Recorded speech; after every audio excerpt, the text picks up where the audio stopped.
Once upon a time, there was a kingdom that belonged to a beautiful princess as her birthright, but the princess was cursed by an evil spirit to meet death before she could receive it. Throwing the kingdom into disarray, the curse could only be broken by a kiss of true love. So the princess was hidden away in the forest to grow up there, until she met a handsome prince who eventually defeated the witch, rescued the princess from the curse, and together they lived happily ever after. Simple enough? Okay. Now, the origins of the fairy tale Sleeping Beauty can be traced back to several different sources, each containing different moments from the story in ways that prove to be much darker in their original form than in later versions. That being said, the most well-known version of Sleeping Beauty comes from the 17th century, which was later adapted by the Brothers Grimm in their collection of fairy tales, and then later adapted into Disney's animated masterpiece. This final animated version, which more or less follows the same plot as the 17th century tale, is the one that I will be focusing on in this video. So let's explore the meaning found in the classic tale, Sleeping Beauty. Now, the story begins with the rulers of a distant realm, a king and a queen who had longed for a child, that are overjoyed that they have finally born a daughter. As the film states, they name their daughter after the dawn, Aurora, for she brings forth sunshine. And her birth is celebrated by the entire kingdom. They bear gifts for the honored daughter of morning sunshine, and the people of the realm hail the family, praying health and long life to the princess. And the celebration is not just regarding the princess herself, but also the unification of two kingdoms, as the young Prince Philip is betrothed to be wed to the newborn Princess Aurora. And it is right after this that three angels visit the celebration. Now, their presence signifies that the child is not only the heir of the kingdom, but of nature itself, as this is made obvious by their names. For Aurora is blessed by the fairy Flora, meaning plants, the fairy Fauna, meaning animals, and the fairy Merryweather, meaning literally fair weather. As you can see, it is the business of fairy tales to be on the nose. So blessed by one fairy, the princess is gifted the beauty of stars, colors, and roses, reflective of her namesake. As the song says, there will be springtime wherever she goes. Blessed by another fairy, she is gifted the gift of song. Interestingly, this is visually represented in her connection to birds, for song again unifies the princess with wildlife. They share a song together, both being blessed with this gift. Now, before receiving her third and final blessing, a dark enemy upstages the fairies and interrupts the proceeding with a grand display.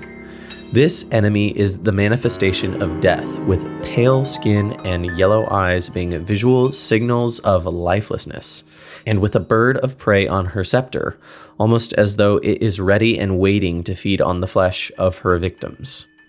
Maleficent is her name, an adjective describing someone wicked, who means to do supernatural harm and create disorder.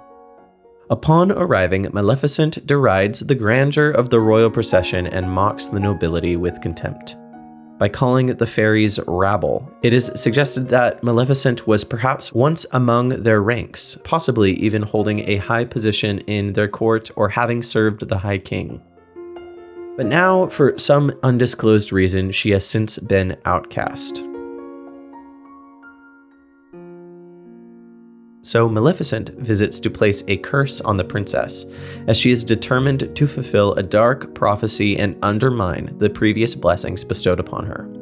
It is important to note here that the curse on Aurora is implied to not just be directed at her, but at the entire kingdom that she represents. The public display of the curse is meant to be a condemnation of not just Aurora, but of all her family and all those who live in the land. The curse goes as follows. Before she can reach maturity, the princess will be slain. A simple fault will cause the demise of the princess. A bewitched spindle of a spinning wheel will be her ultimate downfall. But Merryweather, having not delivered the final blessing yet, uses the opportunity to prophesy that, quote, "not in death but only in sleep, shall the spinning wheel curse the princess, and that there shall be a ray of hope, which is the kiss of true love, that will reverse the curse and defeat Maleficent once and for all. The song here says, quote, "For true love conquers all." Following this, the king decrees the people to burn all the spinning wheels, and things are no longer worthy of celebration, but instead there is loss and burning destruction as Aurora is taken away from the kingdom, hearkening to the ever-present Paradise Lost motif found in so many stories. And the once magical life of Aurora, which had been blessed with stars, sparkles, and flowers, is now mundane, as she grows up a peasant in the deep woods, away from her kingdom and shrouded in secrecy, not even knowing her own identity and purpose. On the other hand, Maleficent's abode, found among the Forbidden Mountains, is where she resides in a castle sitting atop jagged towers under terrible clouds. Her domain is the antithesis of the joyful and sunny realm of flora, fauna, and merryweather. And as anyone could have guessed, she has legions of swine, reptiles, and goblins under her charge. Their shields show images of snakes, and their weapons are worn from what must be heavy use in pillaging and violence. Maleficent is shown here to be the ultimate adversary of life and goodness.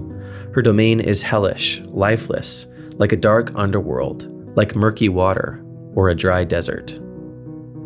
Now contrast this again to Aurora's forest cottage.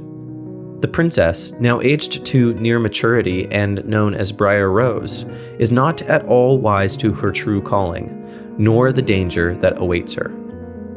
Having been raised by the fairies, they discuss how to adorn Aurora upon her return to the kingdom, with one suggesting a blue outfit and another suggesting a pink outfit, all while maintaining their lowly peasant disguise, just as the honored princess herself is hidden behind the facade of Briar Rose. Now, while walking among the birds of the woods, Aurora puts one of her blessings to use. Her song calls to the woodland creatures, as she is at peace with them. Some semblance of that Edenic ideal from the beginning remains in her. But her song also calls to and reaches the ears of the prince, also now grown, who long ago was betrothed to be with her. Remember, from her birth, she was sworn to him, and he to her. Philip, being the good prince of the land, wears red. Now, what could this mean? The color red often can mean many different things, but I would like to propose here that his garment is a symbol of a passionate and sacrificial nature, while his white steed represents the purity of his purpose. He searches for his future bride with all intention and speed, while Aurora sings, "I wonder why each little bird has someone to sing to." In this song, Aurora desires the companionship she sees in nature.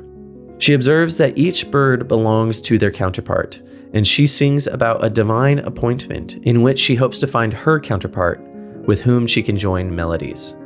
The song is understood even better in light of her next verses, which sing of the prince she knows she is destined to be with. The gleam in his eye is familiar to her, for she walked with him once upon a dream. It's clear that somewhere deep inside, Aurora recalls that Edenic ideal from her infancy, the Paradise Lost, where all was right, where all the kingdom adored her, where she was blessed with honor, majesty, and betrothal to her perfect match. Her dream is both uplifting and disappointing, for it is the joy of knowing where she is supposed to be, reigning with Philip in love and honor. But it is also the sadness of recognizing it only as a dream, as a shadowy mist of a reality that she can only see when she closes her eyes. But yet, all fauna are intent on bringing to life the truth of her dream, as they lead him to her and as they typify his appearance. They stand as a sign representing someone real, who himself stands just beyond the brush. The prince beholds the princess and then reveals himself, to her surprise. In an awkward encounter, Aurora hesitates, but the prince, understanding her dream to be prophetic, steps according to her dance and joins her in the song. Now, it is here that magic suddenly enters the story again. The fairies, desiring to properly celebrate the princess, used their divinity to accomplish what they couldn't by themselves. This is a signpost back to how things should be, ultimately, as the magic returns just as the princess's dreams finally begin to come true. Unfortunately, this alerts the attention of the powers of darkness, who have long waited to strike the princess with the prophesied curse from long ago. And even more conflict arises when Briar Rose is told of her true origin. Being ignorant of the forces at work, she disassociates from her calling, believing the meeting in the forest to be all there is to her dream. But still, the greater intention at the beginning was the unification of the two kingdoms, Philip's and Aurora's, which would bring everlasting peace and prosperity to all. This is the greater concern, which is reflected in the drunken argument between the two kings. Though played off as a goofy scene, we're meant to get the sense that they will either be unified or there will be war.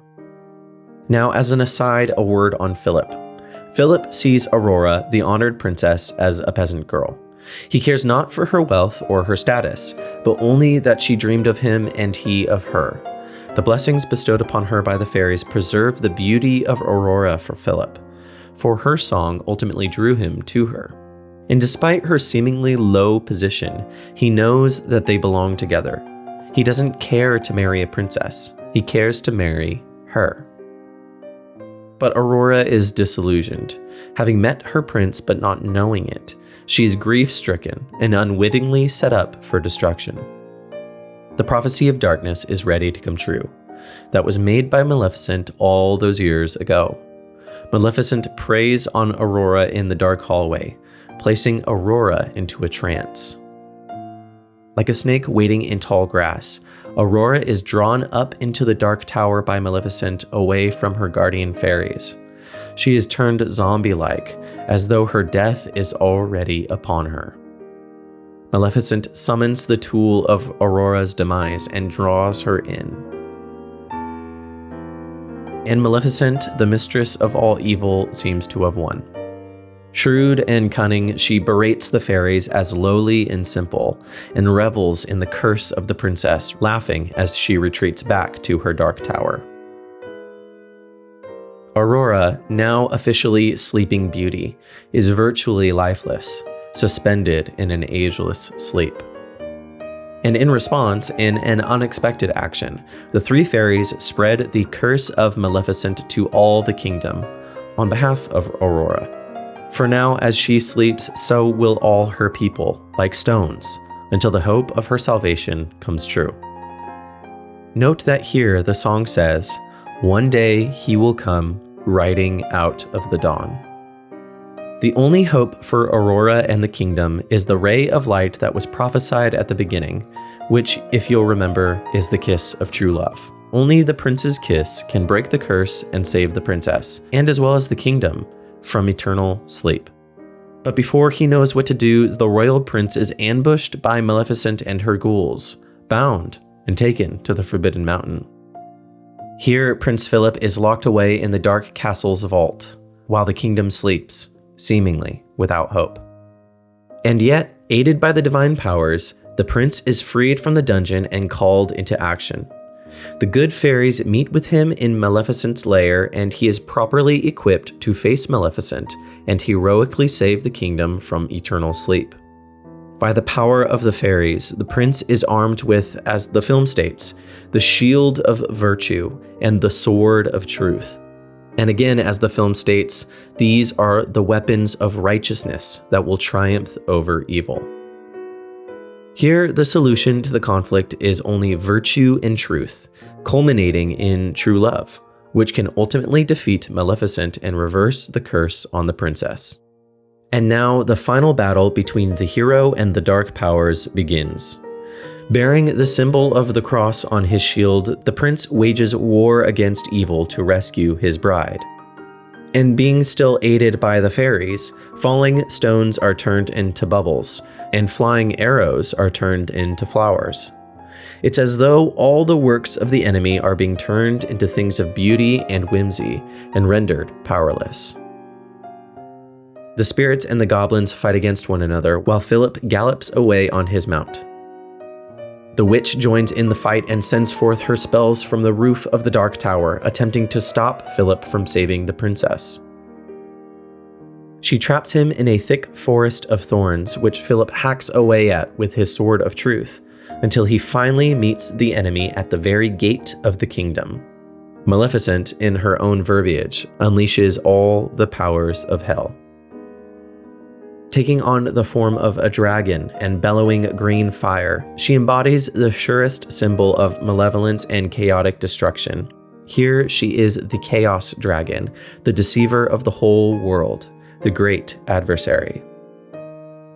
And while Philip meets the dragon upon the rocks, just as defeat of our hero seems imminent, the words of the fairy helping him are as follows: "Thou sword of truth, fly swift and sure, that evil die and good endure." And when the sword flies, at last the dragon Maleficent is slain, falling as she is pierced in the heart, a dragon defeated.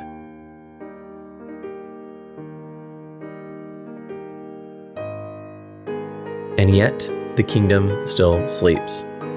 Philip ascends to the heights of the castle to find Aurora there, sleeping in an ageless stillness. At last, the ray of hope spoken of in the beginning is made manifest. He kneels beside his peasant love, now made a princess again, and grants her the kiss of true love. But it is here now that I would like to ask, what makes it a kiss of true love? Is it just naturally a kiss of true love? Or did something have to happen to make it that way? Knowing the story we've just witnessed, might it be that true love's kiss is the culmination of all that it took to arrive at this moment?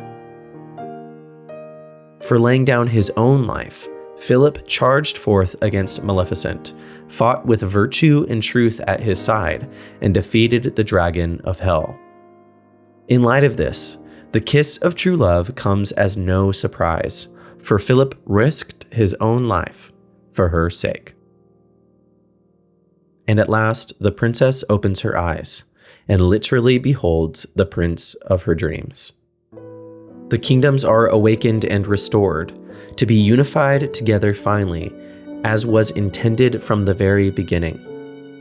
And if it wasn't obvious already, at this point I would like to ask, may it be that Aurora, the princess of the dawn, represents more than just a princess? Just as Philip, a warrior wielding the shield of virtue and the sword of truth, represents more than just a prince. I mean, thus concludes the story. The end. So what was the meaning of it all? Now, the key to understanding fairy tales is to try to understand them on a deep spiritual level. Try to understand them as deeply and broadly as you can. Focus on how they reflect the story of humanity as a whole, in an archetypal vision, as an overarching narrative. Try to consider how fairy tales help us to better understand our common struggle, as well as our ultimate destiny. Fairy tales, after all, when told and interpreted right, are pure mythologies. But that being said, they are mythologies probably in a different way in which you might initially think. For example, if when I say mythology, what comes to your mind is something that is just a legend, then in that case you are unfortunately thinking about it wrong. Let me explain.